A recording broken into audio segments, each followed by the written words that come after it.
ورحمة الله وبركاته. حبايبي عاملين ايه؟ يا رب تكونوا بخير. اكيد دلوقتي عرفنا احنا هنعمل ايه النهارده. هعمل ايه؟ انا عندي فاصوليا وبتبقى يعني جايبها بكميات صغيرة، يبقى هعمل شوربة خضار. وعندي بطاطس وعندي الكرفس وطبعا البسلة اهي، وعندي الكوسة اهي. دلوقتي هطلع الحاجات دي كلها في طبق كده ونشوف هننضفها ازاي وهنقطعها ازاي. خليكم معايا. اهي الكمية عندي من كل حاجة حوالي نص كيلو، يعني نص كيلو فاصوليا خضرا ونص كيلو جزر نص كيلو كوسة ونص كيلو بسلة، وطبعا البطاطس والكرفس. هنقطع بقى ده كله، هنضيف الجزر ونقطعه ونشوف هنعمل ايه.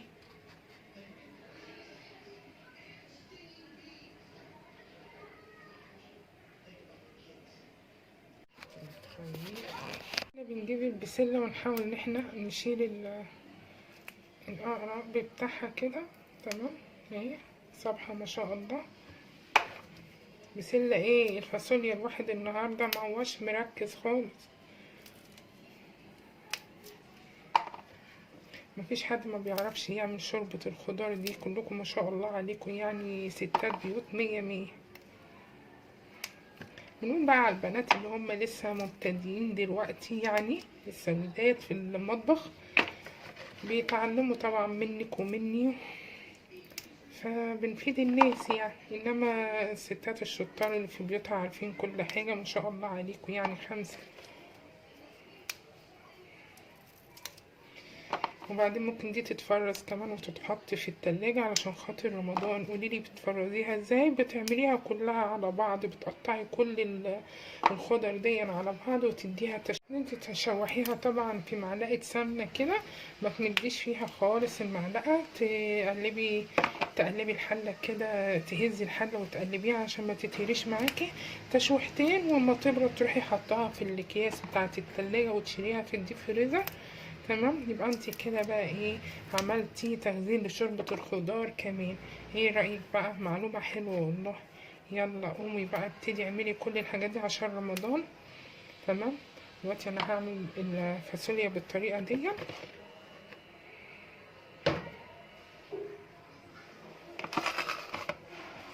وهبتدي بقى امسكها اقطعها كده.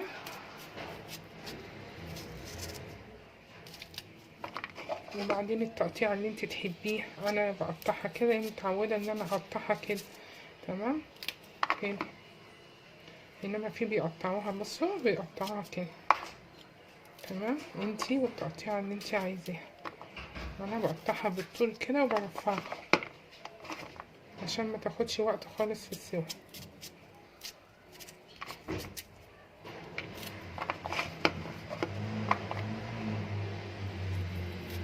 هكمل بقى بقية الكمية بتاعت الفاصوليا ونيجي مع بعض نعمل البسلة ونقطع بقية الحاجة.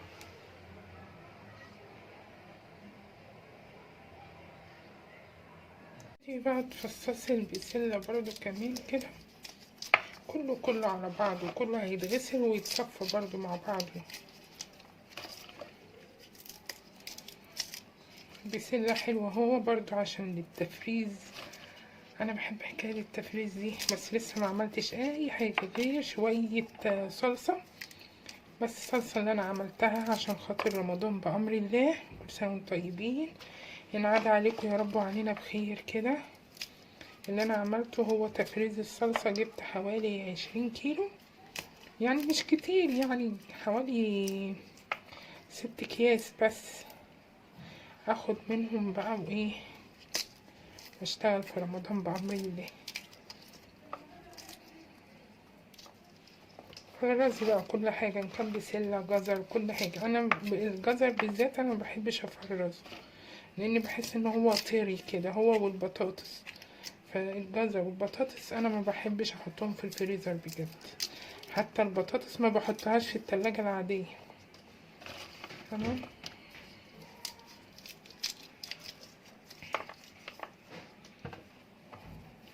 الجزر بقى برضو بتحتيه كده بالسكينة وتبتدي ان انت تقطعيها.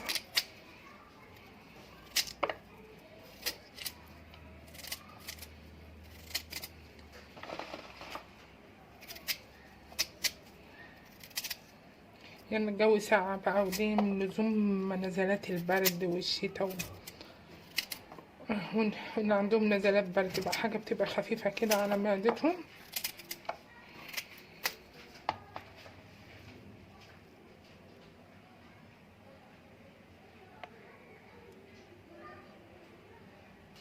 كده بقى معانا الكوسة، بنيجي بقى نعملها كده، نكحتها كده تمام، مش كتير يعني، حلو كده.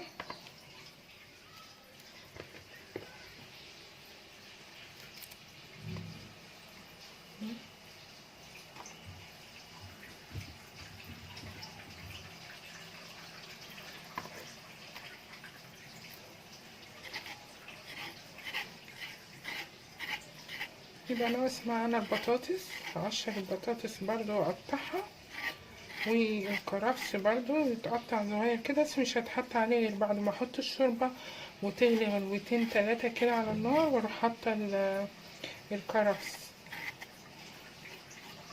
هي الغلبة في تحضيرها بس، انما مفيش اسهل منها، هي بتتحط كلها في الحلة وتحط عليها الشوربة بس الغلبة بتاعتها في التحضير وتنظيف الخضرة بس. بقى طعمها بقى رائع، طبق كامل متكامل.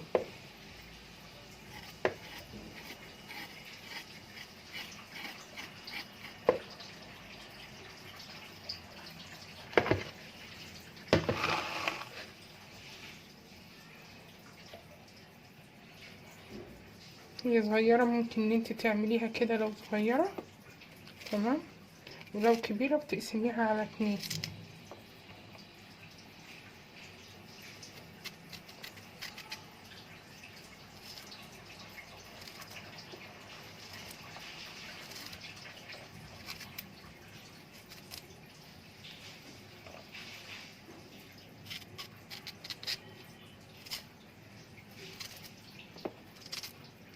وبقى مش هشوحها المرة دي، انا هحطها واحط عليها الشوربة على طول عشان ما تبقاش دسمة اوي.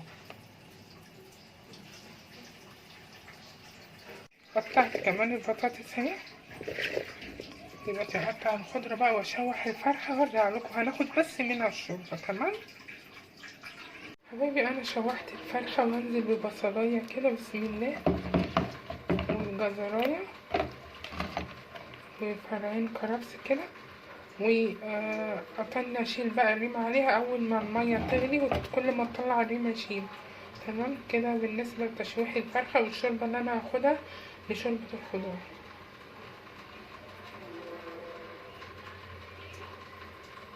خلاص غسلتها تمام كده فله، هحطها بقى في الحلة واروح منزل عليه بالشوربة.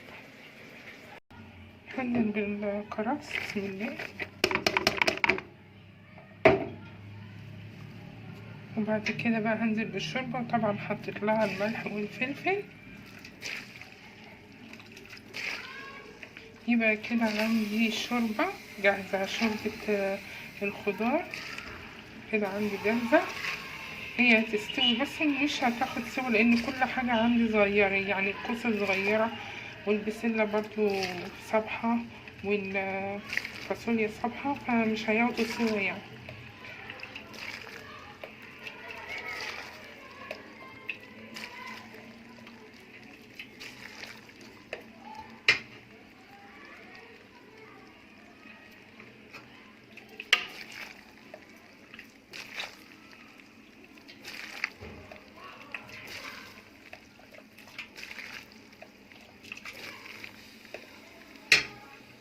حبايبي كده خلصت الشوربة بتاعتي، ما شاء الله ريحتها وطعمها رائع. ايه رأيكم بقى؟ تعالوا اتغدوا معايا. هعمل معاها طبعا الفراخ، هحمر معاها فراخ، وهعمل رز محمر، وهعمل ملوخية لسه مخرطاها حالا اهو. تعالوا بقى اتغدوا معانا، متنسونيش بقى من لايك والكومنت والسبسكرايب، والسلام عليكم ورحمة الله وبركاته.